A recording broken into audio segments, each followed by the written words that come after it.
Do you see Quinn coming? Did you think this guy's definitely going to make it? Oh, I think we always knew he was going to be an All Black. I mean, we spoke in depth during Super Rugby Aotearoa how impressive he was. I've always been a big fan of his. He got that injury, just as he was starting to have, great success in Aotearoa, and then Alex Nangaville stepped up massively for the Chiefs.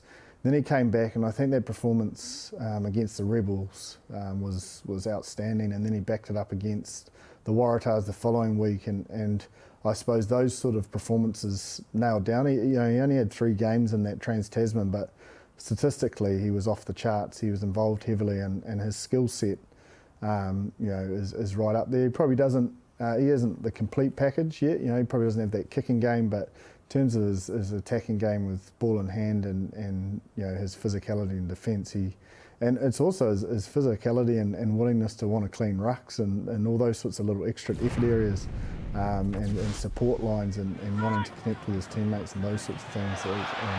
The uncoachable stuff, and that's either in you or it's not. He's hiring, so you know that when he gets an environment like the All Blacks, his game's going to only go from strength to strength. And looking forward to seeing, I suppose, the battle between Dave Havili, who's been exceptional and got himself back in there, now himself in there for this June series to get some minutes in that black jersey and put their hand up for rugby championship. Oh, Anton's got a slight injury, right? So you'd have to think that Havili's got the inside running to get that first start at 12, wouldn't you, Bryn? Yeah, I think so, and it comes through injuries and that kind of stuff, but I think it's warranted on his form throughout the whole year.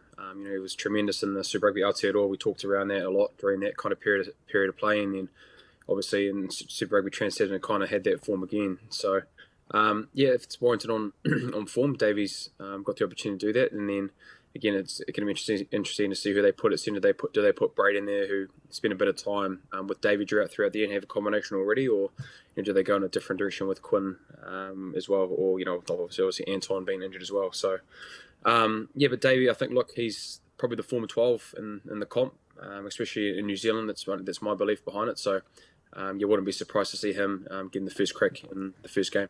If we go back to the old cohesion factor. Let's get Ben Darwin back into this. Ben Darwin, I think with Richie there, you'd have to think that combination, that 10-12 combination, they'll look to give that a run first and foremost. But honestly, I think Quinn Tupaea, give him an opportunity. If he can deliver that sort of performance that we saw against the Rebels, he's got a huge opportunity to almost stamp his mark and hold a position in this All Black squad for a long time. Another person who wanted selection has big numbers, Ethan Blackadder. Give us a bit of insight into Ethan. What has made him an All Black? Obviously, he's got good lineage, but he's put in a lot of work over a few years. Yeah, he has. I think his work ethic and work rate is second to none, and that's probably his massive characteristic that he's having. A lot of people would say it's those second efforts that Jip talked around. Second efforts, working off the ball that you don't see unless you obviously understand a bit around footy. You see those kind of attributes, and then his biggest thing is he's physical, loves the contact area. He'll tackle a wooden stump if he had to. So, but I think the biggest improvement that he's had actually is probably his skill set.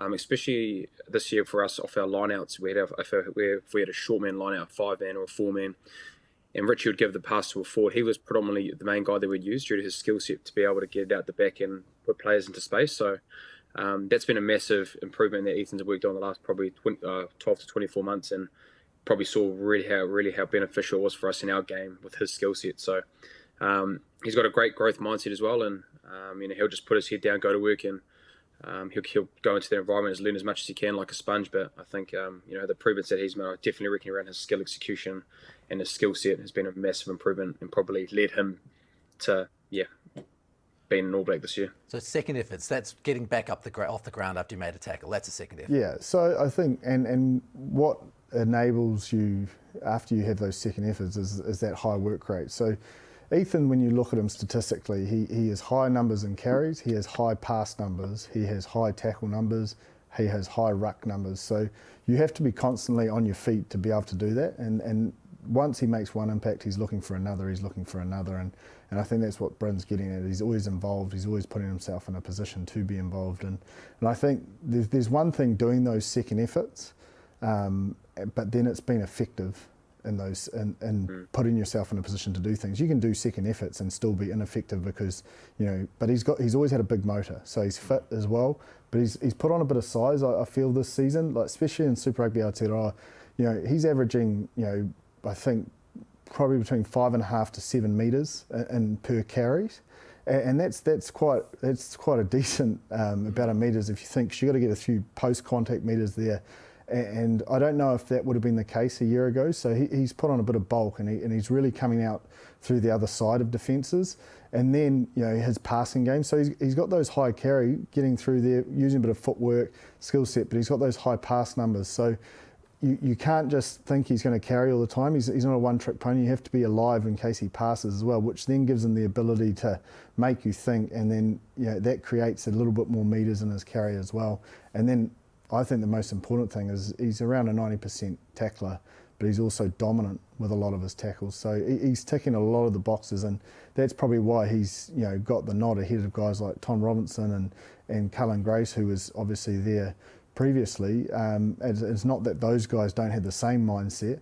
It's just that he's probably done it on a more spread out time over the season, than they have, due to the fact that they were probably injured or haven't got on the field as many times due to, I suppose, competition for spaces in their teams. Tom and Akira were fighting for spots a lot, and I think Karl Grace had to move between 8 and 6 a lot. So his consistency and selection helped, but his versatility, Ethan he could go between 6, 7 and 8, and I think his impact didn't change a lot. Like he made every post a winner every time he went in whatever jersey, and I think that would have, John Plumtree would have been liking that. He would have thought, it doesn't matter what jersey he wears, he just gets out there and gets the job done. So what jersey does he wear though for the All Blacks?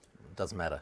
I don't know, but I'd say it gives him a great opportunity to be a bench spot, and that versatility is exciting for a coach to have, because if someone goes down early, or it just gives you the ability to hold him in the 23 and know that 6, 7 or 8 goes down, even to the point he's quite a good line-out option as well, that you probably chuck him in the second row as well, and he would just put his head down, bum up sort of thing. That's his mindset and that's his attitude. He just wants to be on the grass.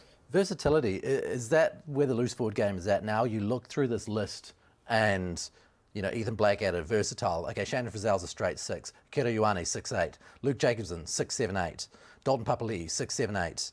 Adi Savia, 7'8". Like, Bryn, is this how it is now? You just got to be able to play all three? Well, I think so. I think, for the fact that I guess that's kind of where the hybrid it's kind of going. And I think you look at a lot, like you look at Hoskins and Akira, they're predominantly were playing 8s when they were younger, but now they have the ability to play 6 and 8. And so I think it's having to understand as well that for team selections, especially in the All Black environment, having the ability to play multiple positions is going to help you with that. And so they probably have their own idea of what that starting 6, 7, 8 will be. But like you said, Jip, around, Ethan and that's been able to have that ability, or even obviously Luke Jacobson, who's come back into the fold, being able to have that ability to play 6, 7, 8. It's just going to hold you well in good stead to be able to have that kind of bench role, or again you might be able to start through an opportunity. So, but yeah, I think it is the way, especially in New Zealand at the moment, with how many good players there are, having that ability to play not just one position, be an out and out 7 or out and out 6 or 8. It just helps you, especially with team selection when you do play and being involved in squads as well.